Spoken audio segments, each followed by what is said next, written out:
আসসালামু আলাইকুম। কেমন আছেন সবাই? আশা করি সবাই ভালো আছেন। আলহামদুলিল্লাহ আমিও ভালো আছি।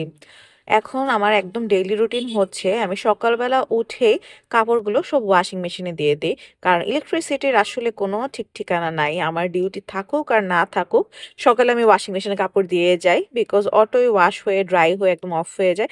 সো এটা আসলে অনেক বড় ব্লেসিং। এজন্যই ওয়াশিং মেশিনটা কেনা।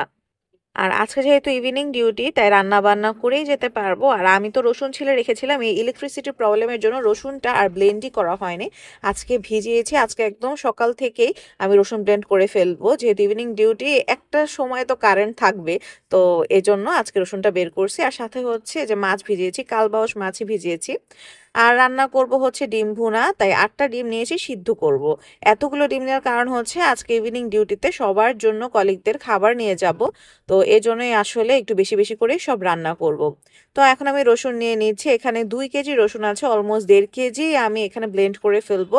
আর বাকি হাফ কেজি রেখে দিব, বিকজ অনেক সময় আস্ত রসুন লাগে, এটার জন্য ভর্তা বলেন অথবা ডাল বলেন, আস্ত রসুনটা লাগে। তো আমি হচ্ছে রসুন বাটা আদা বাটা এগুলো একটু বেশি বেশি করে রেখে দিই, বিকজ আসলে বিরক্ত লাগে বারবার এগুলো করতে। এর জন্য 2-3 বক্স ভরেই আমি রেখে দিই। তো রসুনটা ব্লেন্ড করার পরে এখন আমি আরামসে একটু সবজি কাটতে বসবো। আর আমার মেয়ে তো এখনো ঘুমায় আছে, তো ও ঘুমিয়ে থাকতে থাকতেই আমি কাটাকুটির কাজটা করে ফেলবো। এরপর ওকে উঠায় ব্রেকফাস্ট করাবো এবং পাশাপাশি রান্না করব। তো আজকে আমার প্ল্যান হচ্ছে একটু চিচিঙ্গা ভাজি করব, ডাল রান্না করব, ডিম ভুনা করব, আর হচ্ছে তেলাপিয়া মাছ রান্না করব। যে কোনো রান্না মজা হওয়ার আরেকটা কারণ হচ্ছে যদি ওই রান্নার কাটিংটা সুন্দর হয়, আই মিন আপনি সবজি বা মাছ যেটাই রান্না করেন না কেন, ওইটার যদি আপনার কাটটা সুন্দর হয় তাহলে রান্না ভালো হয়। তো আমি যেহেতু কাটাকাটি একদমই তেমন পারি না, খুবই কষ্ট করে এখন ছুরি দিয়ে অল্প অল্প করে চেষ্টা করি। তো দেখতেই পারতেছেন যে চিচিঙ্গা ভাজিগুলো একদম মোটা মোটা হয়ে গেছে, একটু চিকন করা ট্রাই করি আবার মোটা হয়ে যায়, মানে মেনটেন করতে পারি না।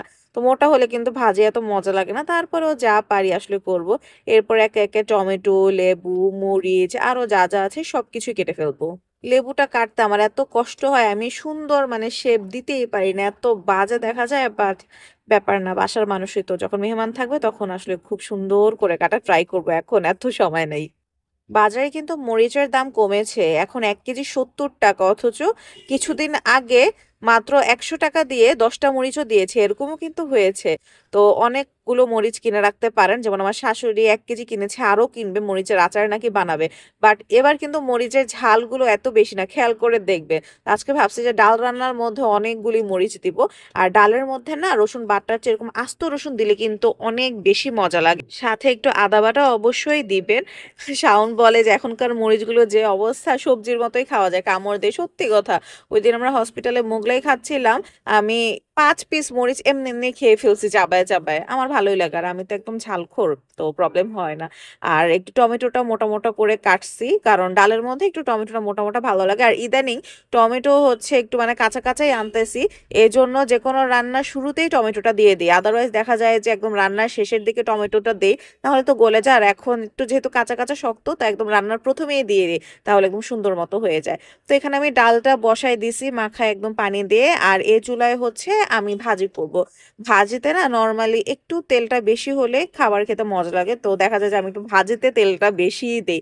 আর এই যে দেখেন পেঁয়াজ মরিচ ভালো মতো ভাজার পরে দিয়ে দিচ্ছিলাম চিচিঙ্গা, আমার মোটা মোটা করে কাটা চিচিঙ্গা। আমি জানি এটা খেতে একদম মানে কেমন যেন লাগবে, শশা শশা লাগবে, পানিটা ঠিক মতো ছাড়বে না, বাট আমি এরকমই পারি। আর চিচিঙ্গা ভাজিতে আমি সব সময় ডিম দিই, ডিম না দিলে আমার চিচিঙ্গা ভাজি আসলে তেমন একটা মজা লাগে না। আমার বাবারও বাঁধাকপি ভাজে, চিচিঙ্গা ভাজিতে ডিম না দিলে ভালো লাগে না, বাট আমি বাঁধাকপিতে দেই না, চিচিঙ্গাতে মাস্ট দেই। রান্না করতে করতে শাওন আর আয়েশা ঘুম থেকে উঠে গিয়েছে, তাই তাদের জন্য এখন ব্রেকফাস্ট রেডি করছি। শাওনকে তো সব সময় 3টা রুটি আর 3টা ডিম, সাথে সবজি ভাজি থাকলে থাকলো, অথবা কোনো সেমাই পায়েস ফ্রুটস যাই থাকে ওইটা দেই। আর আয়েশাকে একদম একটা রুটি একটা ডিম ফিক্সড, আগে যেরকম থাকতো না যে সকালবেলা একটু চেঞ্জ করে করে দেই, এখন যেহেতু খালা নাই, এত কাহিনী আসলে করার সময় নেই, তো প্রত্যেক দিন জাস্ট রুটি ডিমে সিম্পল নাস্তাটাই রাখি। আর আওয়াইশার রুটিটা আমি হচ্ছে ডিমটা পোস্ট করার পরে ফার্স্ট রুটিটা ওর দেই, তাহলে একটু তেল তেল ভাব থাকে, তো খেতে ওর মজা লাগে। তো আমার ডাল প্রায় হয়ে গিয়েছে, আমি ধনিয়া পাতা দিয়ে আর একটু শুকাবো, দেন ইটস অল ডান। আর এই দেখেন কত থালা বাসন জমছে, এগুলো এখন ধুবো, রান্নার পরে আবার ধুবো, খাওয়ার পরে আবার ধুবো। তো থালা বাসন ধুতে আমার তো খারাপ লাগে না, বাট হাতের অবস্থা একদম যাচ্ছে তাই হয়ে যাচ্ছে। আর ডিম আনছিল শাওন, ডিম ভুনাও আজকে করবো, এই জন্য ডিমগুলো মশলা দিয়ে মেখে একটু ভেজে নিচ্ছি।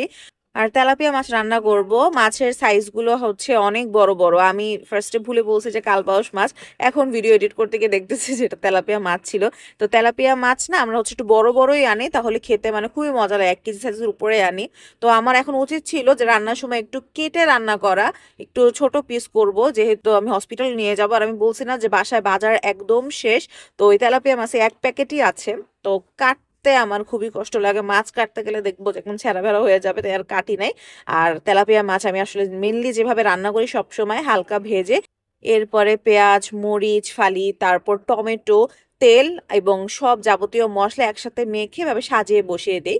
আর ডিম ভুনাটাও আমি ভুনা ভুনা করবো আজকে, মোটামুটি সব তরকারি ভুনা ভুনা। চিচিঙ্গাটাও ভাজি একটু ড্রাই, তারপর আপনার ডিমটাও ভুনা, তেলাপিয়া মাছটাও একদম মাখা মাখা, আবার ডালও ভুনা, সবকিছু আজকে একটু ভুনা ভুনা হয়েছে। তো এই তো আমার রান্না বান্নার ফাইনাল লুক। এই তো ডিম ভুনা ছিল, তারপর তেলাপিয়া মাছ ভুনা, আবার ওইখানে হচ্ছে চিচিঙ্গা ভাজি আছে। চিচিঙ্গা ভাজিটা ভালো হয়েছে যে একটু মোটা হওয়াতে এটা একটু জুসি জুসি হবে। আর এই তো আমার ডাল, ডাল ভুনা হচ্ছে আমার খুবই ভালো লাগে। নর্মালি কিন্তু আমি দেখেছি ম্যাক্সিমাম মানুষ হচ্ছে পাতলা ডালটা বেশি পছন্দ করে, বাট আমার কাছে ডাল ভুনাটা, স্পেশালি ভাবে মাখিয়ে বসা ডাল ভুনাটা খুবই ভালো লাগে। তো এই তো হসপিটালে খাবার নিয়ে গিয়েছিলাম, সবাই একসাথে খাওয়া দাওয়া করতেছি। ওখানে নুসরাত খাবার নিয়ে আসছিল, গরুর মাংস, তারপর এত মজা করে পেঁয়াজের কলি এবং আলু দিয়ে একটা সবজি রান্না করছিল, খুবই মজা লাগছে। তো একসাথে আমরা সবাই খাওয়া দাওয়া করার পরে, হসপিটালে তো অলওয়েজ কাজ থাকে, এর মাঝে আমাদেরকে আমাদের জন্য সময় খুঁজে নিতে হয়। হসপিটালের কাজকর্ম শেষে চলে গেলাম বাসায়। আর বাসায় যাওয়ার পরে সব সময় আমার মাথাটা একদম গরম থাকে, বিকজ দেখি সব এলোমেলো। এই যে খাওয়া দাওয়া করে গেছে, এগুলো চাইলে কিন্তু একটু ফ্রিজে উঠায় রাখা যায়, কারণ আমি আস্তে আস্তে একদম রাত 9টা থেকে 10টা এরকম বাজে।